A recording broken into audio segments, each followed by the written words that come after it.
Breathing is the process by which air moves in and out of our bodies. Inhaling provides us with a supply of oxygen, vital for our survival. Exhaling allows us to get rid of waste carbon dioxide. For all mammals, this important exchange of gases happens in the lungs. The lungs are in your chest. Air travels in through the nose or mouth, passes into a tube called the trachea, and into the lungs. The lungs from a sheep are similar in size and structure to those from a human. They have a spongy texture and a smooth surface. The trachea or windpipe has rings of cartilage. These strengthen the trachea, making it hard to squash and helping to keep this important airway open. Cut through and you can see how thick the rings of white cartilage are. Before entering the lungs, the trachea branches into two smaller tubes called bronchi, which also have rings of cartilage. Pump air in through the trachea and both lungs inflate. But the lungs aren't hollow bags. The bubbles are caused by air from a network of tiny tubes within the lungs. Cut through the lungs and you can see they're spongy organs, with a network of tubes running through them.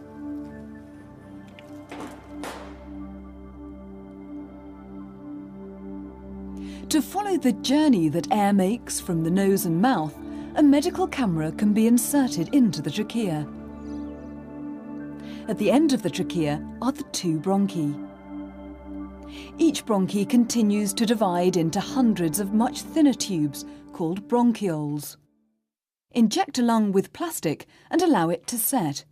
The shape produced by the plastic is the space normally occupied by air. The bronchioles extend into all parts of the lungs. Their structure is similar to the branches on a tree. Take a cross-section of a lung and you'll find the network of bronchioles. Each bronchiole ends in a bunch of tiny air sacs called alveoli. An alveolus is only about 0.2 millimeters in diameter. A complex network of capillaries covers each alveolus, carrying blood to and from the heart. The walls of the alveoli and the capillaries are extremely thin. Thin enough for oxygen to pass from the lung space into the blood by diffusion. And for carbon dioxide to pass from the blood into the lung space. Many millions of alveoli give the lungs a large surface area, approximately the size of a football pitch. The larger the surface area, the greater the rate of diffusion of oxygen and carbon dioxide. The inner surface of the lungs is exposed to everything we breathe in. So how does the body prevent illness and infection? The inner surface of the airways is moist with mucus. Microscopic hairs called cilia on the wall of the trachea sweep the mucus upwards and out.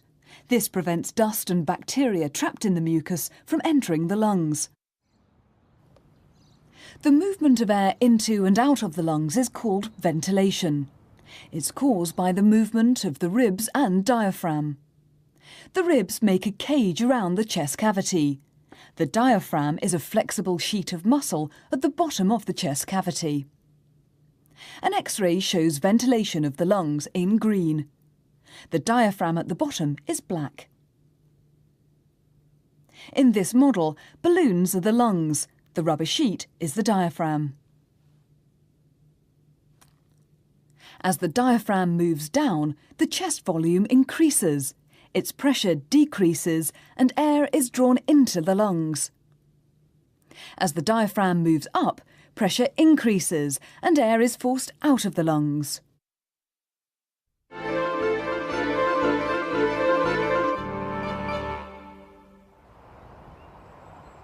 Your heart beats more than 100,000 times a day.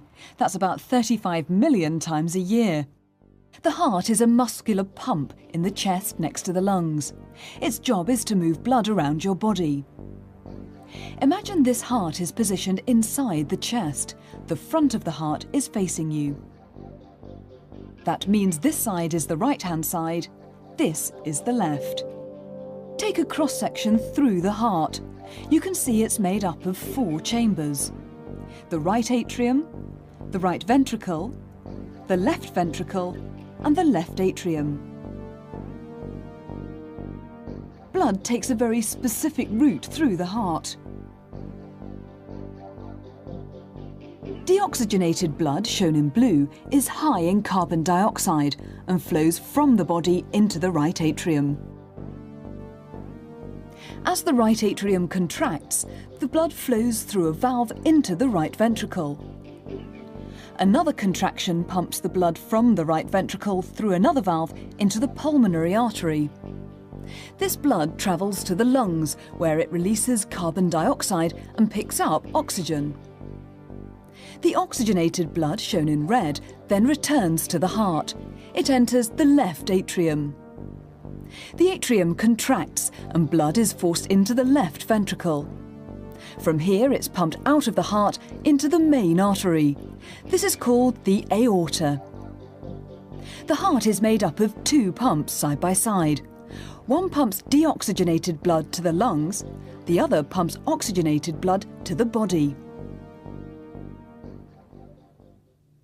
This heart is from a sheep. It's similar in size and shape to that of a human heart and is connected by blood vessels to the lungs.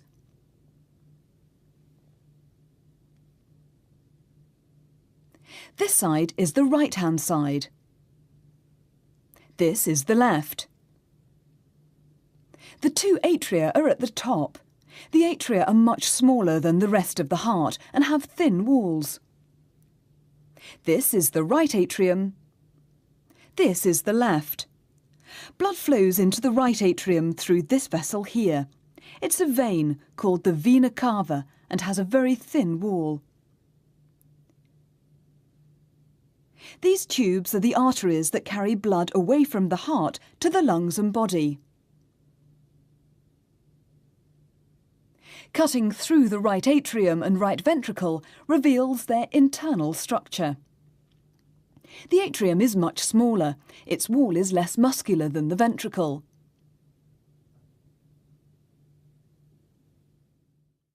Blood travels from the atrium to the ventricle and out through the pulmonary artery. These tendinous cords hold 3 flaps of skin that form the one-way valve between the atrium and the ventricle. There's also a one-way outlet at the pulmonary artery. These flaps of skin form the valve that stops blood flowing in the wrong direction. Next, look at the left side. Again, the atrium is much smaller and the walls are thinner than the ventricle. Blood travels from the atrium to the ventricle and out through the aorta. Again, flaps of skin in the aorta stop blood flowing back into the heart. On this side, the tendinous cords holding the valve between the atrium and the ventricle are clearly visible. Both sides of the heart have a similar structure, but see how much thicker the walls of the left ventricle are compared to the right. Why do you think that might be? Blood vessels also have different thicknesses. Arteries carry blood away from the heart. Their walls are thick and muscular. Veins carry blood back to the heart. Their walls are thin and less muscular. To find out which blood vessel is more elastic, take a small section of an artery and a vein. Suspend each and attach a weight, steadily increasing the amount of mass. Which blood vessel is the more elastic and why?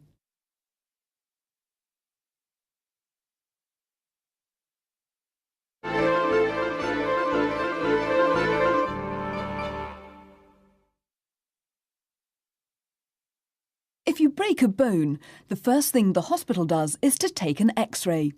The X-rays pass through the skin and muscle, but not through the bones.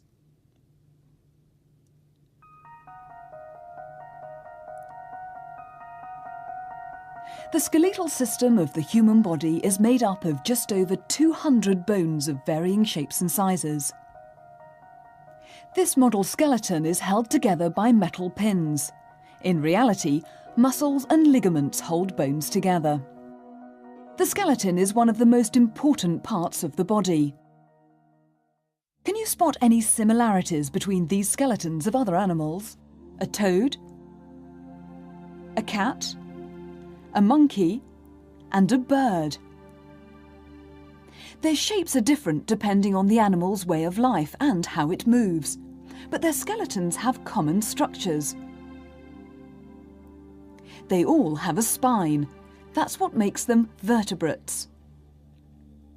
The spine is the central support for the body. An adult human spine is made up of 26 linked bones called vertebrae. Vertebrae support the body and protect the spinal nerve cord. This delicate cord runs through the middle of the spine. Other parts of the skeleton are also involved in protection.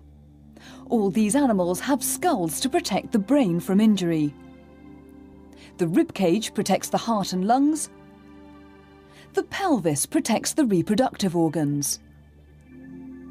The skeleton plays a vital role in movement. Tough ligaments hold the ends of different bones together and allow the bones to move. Different joints allow bones to move in different ways. The joints in our fingers and elbows are hinged joints. They only bend in one plane. The joints in our hips and shoulders are called ball and socket joints. They allow circular movement. Other joints allow a smaller amount of movement, like the joints between vertebrae in the spine. These have elastic cartilage tissue between them, which allows the spine to bend from side to side and forward and backward. So all these skeletons have similar jobs to do. They support, protect, and are involved in movement. Bones also play an important part in making blood cells. Saw a bone in half and you can see that it's not solid inside. This makes bones lightweight and easier to move. This bone also contains marrow. Marrow in certain bones produces both red and white blood cells. Bones have to be strong. They're hard because they contain calcium compounds. See what happens to this turkey leg bone when it's placed into a tank of dilute acid. A chemical reaction starts to happen. The acid slowly dissolves the calcium compounds away. 24 hours later, the bone is washed.